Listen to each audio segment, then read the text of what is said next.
இன்னைக்கு நம்ம இதோட ஹையஸ்ட் பவர் இருந்ததுன்னா யூனிட் டிஜிட் எப்படி கண்டுபிடிக்கிறது?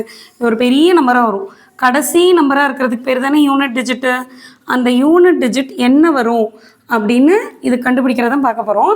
எக்ஸ்பொனன்ஸோட பேசிக்லேருந்து பார்க்கலாம். இப்போ 3^1 அப்படின்னா என்ன? 3யை ஒரு டைம் மல்டிப்ளை பண்ண போகிறேன் அப்படின்னு அர்த்தம். ஒருவேளை 3 × 3 × 3 × 3 அப்படின்னு போட்டிருக்கேன்னா எதை மல்டிப்ளை பண்ணுறேன்? 3யை மல்டிப்ளை பண்ணுறேன். எத்தனை டைம் பண்ணியிருக்கேன்? 1 2 3 4 டைம்ஸ் பண்ணியிருக்கேன். அப்போ இந்த 4 டைம் இப்படி பெருசாக எழுதுறதுக்கு பதிலாக ஷார்ட்டாக 3^4 அப்படின்னு எழுதிடலாம். ஓகே, இது ஒன்று. இப்போது 3^1னா 3யை ஒரு டைம் மல்டிப்ளை பண்ணால் 3 கிடைக்கும். 3யை 2 டைம்ஸ் மல்டிப்ளை பண்ணால் 3 3s are 9 கிடைக்கும். 3யை 3 டைம்ஸ் மல்டிப்ளை பண்ணால் 3 × 3 × 3, அதாவது 9 கூட இன்னொரு 3 மல்டிப்ளை பண்ணால் 27 கிடைக்கும். 3யை 4 டைம்ஸ் மல்டிப்ளை பண்ணால் 27 கூட இன்னொரு 3 மல்டிப்ளை ஆகிட்டு 81 கிடைக்கும். இப்போ 4 இருக்குதுன்னு வச்சுக்கோங்களேன். 3^5 பண்ணுறேன். 3^5ன்னா 81 கூட இன்னொரு 3 மல்டிப்ளை பண்ணுமா? அப்போது 243 வருமா? இங்கே பாருங்கள், இதுவும் சேமாக வருது. அப்போது 3^6 பண்ணிங்கன்னா இன்னொரு 3 மல்டிப்ளை ஆகும். அதையும் பார்த்துடலாம். இன்ட்டு 3 பண்ணோம்னா 9 12 729 வருது. ஸோ 3^6 பண்ணால் 729 வருது. இதுவும் சேமாக இருக்கா? இப்படி 4 4s பவர்ஸ் வந்துட்டு கேங்காக இருக்கும், குரூப்பாக இருப்பாங்க. 2 பவர்ஸில் பார்த்தீங்கன்னா அப்படி தான் குரூப்பாக இருப்பாங்க.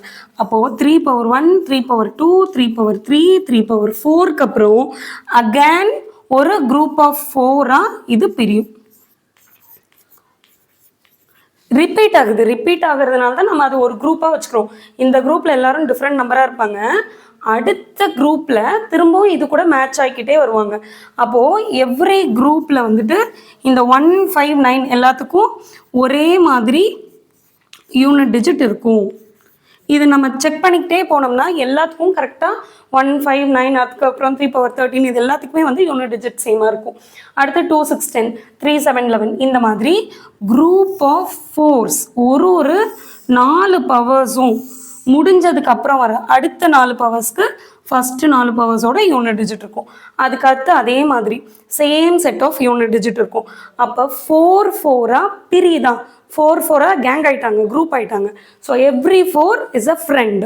ஸோ எவ்வளோ பெரிய நம்பர் இருந்தாலும் அதை 4 4ஆக பிரிச்சுட்டு மிச்சம் என்ன வருதோ அது எந்த பிளேஸில் இருக்குன்னு பார்க்கலாம். சரி, இப்போ நம்ம இந்த 2017 எடுத்துக்கலாம். நம்ம என்ன சொல்லியிருக்கோம்? பவர்ஸ் வந்துட்டு 4 4 கேங்காக பிரியுதுன்னு பார்த்துருக்கோமா?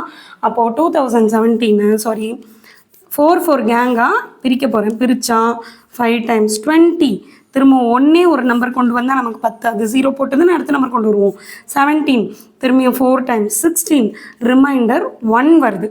அப்போது 504 கேங்ஸை தாண்டி 505th கேங்கில் ஃபஸ்ட்டு ஆளாக வராரு நம்ம 2017. மொதல் ஆளாக வந்தால் என்ன யூனிட் டிஜிட் இருக்கும்? 3 தான் இருக்கும்.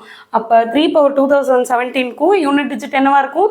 3 தான் இருக்கும். அது எவ்வளோ பெரிய நம்பராக இருந்தாலும் கடைசி என்ன வந்துடும்? 3 வந்துடும். அடுத்து இப்போ நமக்கு ஃபஸ்ட்டு ஒனுக்கு ஈஸியாக தெரிஞ்சிடும், செகண்ட் ஒனுக்கு ஈஸியாக தெரிஞ்சிடும். நான் 3³ 3^4லாம் எனக்கு கேல்குலேட் பண்ணுறதுக்கு ரொம்ப கஷ்டமாக இருக்குது. இப்போ பவர் 7லாம் வந்துட்டுனா எனக்கு ரொம்ப கஷ்டமாக இருக்கும். 7^1 வந்து நான் 7 போட்டுருவேன். 7² வந்து நான் 49, 7 7s are 49 போட்டுருவேன். 7³ எனக்கு கேல்குலேட் பண்ணுறதுக்கு கஷ்டமாக இருக்கும். ஃபுல்லாக நான் வந்து இன்ட்டு 7 போட முடியுமா அவசரமாக எக்ஸாம் எழுதும் போது? அப்படின்னா நமக்கு யூனிட் டிஜிட்டையும் மல்டிப்ளை பண்ணுறேன். 9 7s are 63. 63ல் லாஸ்ட்டாக இருக்கிற 3 தானே. அப்போ எப்படியும் கடைசி நம்பர் 3 தானே இருக்கும். 7³ லாஸ்ட் டிஜிட் 3, அவ்வளோதான். அது மட்டும் தெரிஞ்சால் நமக்கு போதும். ஏன்னா இங்கே நம்ம யூனிட் டிஜிட் மட்டும் தானே கேல்குலேட் பண்ணுறோம். அதே போல் 7^4 3 × 7 இன்னொரு 7 கூட மல்டிப்ளை பண்ணுவோம். அதுதானே ஏற்கனவே சொன்னோம். அப்போ இன்னொரு 7 கூட மல்டிப்ளை பண்ணால் 7 3s are 21. 21ல் யூனிட் டிஜிட் 1. ஸோ 7^4க்கு என்ன நம்பர் கிடைச்சாலும் அதோட கடைசி நம்பர் 1ஆக தான் இருக்க போகுது. அடுத்து 7^5 பண்ணுறேன். 1 × இன்னொரு 7ஆல் மல்டிப்ளை பண்ணுவோம். 1 7s are 7. அப்போ 7^5 எவ்வளோ பெரிய நம்பராக இருந்தாலும் லாஸ்ட் டிஜிட் என்னவாக இருக்கும்? 7 தான் இருக்கும். அவ்வளோதான்.